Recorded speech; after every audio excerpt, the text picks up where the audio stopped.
এই Facebook, TikTok তারা তাদের যে প্রাইভেসি সেটিংস কিংবা পলিসি গাইডলাইন যেগুলো দিয়ে রাখে, এগুলো একেবারেই তারা নিজেরাই মানে না।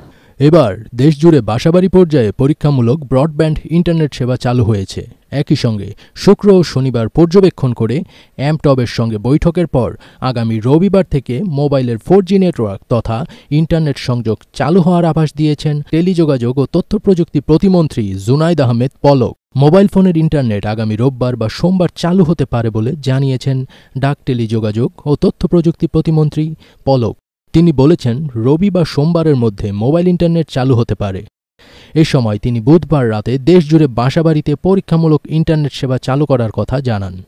বুধবার রাজধানীর আগারগাঁওয়ের বিটিআরসি ভবনের সম্মেলন কক্ষে সংবাদ সম্মেলনে তিনি এসব তথ্য জানান।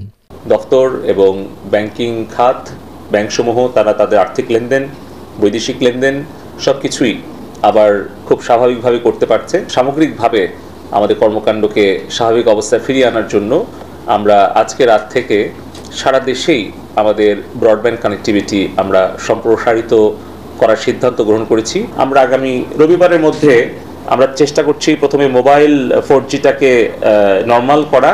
তথ্য প্রযুক্তি প্রতিমন্ত্রী জুনাইদ আহমেদ পলক আরও বলেন, আগামী 3 দিনের মধ্যে ফেসবুক, টিকটকের মতো সোশ্যাল মিডিয়াকে চিঠি দিয়ে তাদের নিয়ে আলোচনায় বসব। তারা যদি এই শুনানিতে অংশ নিয়ে সন্তোষজনক জবাব দিতে না পারে তবে তাদের বিষয়ে কঠোর হবে সরকার। প্রতিমন্ত্রী বলেন, ফেসবুক নিজেদের প্রাইভেসি ও পলিসি মানে না।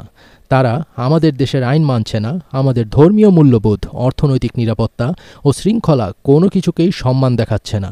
তারা তাদের নিজেদের পলিসি গাইডলাইন ও প্রাইভেসি সেটিংস নিজেরাই ভঙ্গ করছে। তাই এই মুহূর্তে আমরা এই ঝুঁকিটা কিভাবে নেব?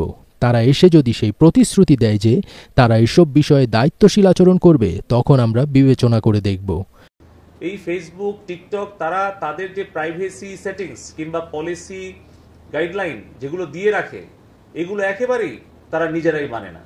আপনারা খেয়াল করে দেখেন, তারা কিন্তু এক এক দেশের জন্য এক এক ধরনের আচরণ করে। মিয়ানমারে যখন রোহিঙ্গা মুসলমানদেরকে নির্মমভাবে হত্যা করে পাঠিয়ে দিল, সেটা কি জন্য ঘটল? একটা মিথ্যা ধর্ষণের কাহিনীটাকে কেন্দ্র করে সেখানে একটা গণহত্যা চালালো মিয়ানমারে। তার প্রেক্ষিতে কিন্তু আজকে প্রায় 12-14 লক্ষ শরণার্থী আমাদের বাংলাদেশে আমাদেরকে আশ্রয় দিতে হয়েছে বছরের পর বছর। আপনারা দেখেছেন যে কিভাবে এই যে ইউক্রেন রাশিয়ার যুদ্ধকে কেন্দ্র করে বিভিন্ন ধরনের অপপ্রচার হচ্ছে, সেই বিষয়ে তাদের এক ধরনের অবস্থান। আপনারা দেখছেন যে যখন ইসরায়েল এই ফিলিস্তিনিদের উপরে অমানবিক হামলা এবং যে হত্যাযজ্ঞ চালাচ্ছে নিরীহ নারী শিশুদের উপরে, সেখানে এই ফেসবুক বা অন্যান্য যেগুলো সোশ্যাল মিডিয়া প্ল্যাটফর্ম আছে তাদের ভূমিকাটা কি? তার মানে তারা কিন্তু বিভিন্ন দেশে বিভিন্ন ধরনের ভূমিকা নেয়। অথচ আমরা দেখছি যে আমাদের এখানে যখন র্যাবের গাড়ি ভাঙচুর করছে, পুলিশের গাড়ি ভাঙচুর করছে, পুলিশকে প্রকাশ্যে সন্ত্রাসীরা হত্যা করছে, সেই ছবিগুলো, ভিডিওগুলো ছড়িয়ে দিয়ে আর উস্কানিকে ছড়িয়ে দেওয়া হচ্ছে, অথচ সেগুলো ব্লক করা হচ্ছে না। যেই গ্রুপগুলো থেকে দেশের বিরুদ্ধে এই ষড়যন্ত্রমূলক তথ্য উপাত্ত ভিডিও, এই ধরনের হত্যাকাণ্ডের ভিডিও, এই ধরনের ভয়ানক যেগুলো একটা শিশু বা কোনো একজন অসুস্থ রোগী দেখলে তারা কিন্তু ক্ষতিগ্রস্ত হতে পারে মানসিকভাবে, শারীরিকভাবে, সেই কন্টেন্টগুলোকেও আমরা বিটিআরসি থেকে বারবার বলা পরে ব্লক করছে না, এগুলোকে ছড়িয়ে দিচ্ছে। এমনকি সেই কন্টেন্ট বুস্ট করছে দেশের বাইরে থেকে, লন্ডন থেকে, আমেরিকা থেকে, কানাডা থেকে, অস্ট্রেলিয়া থেকে।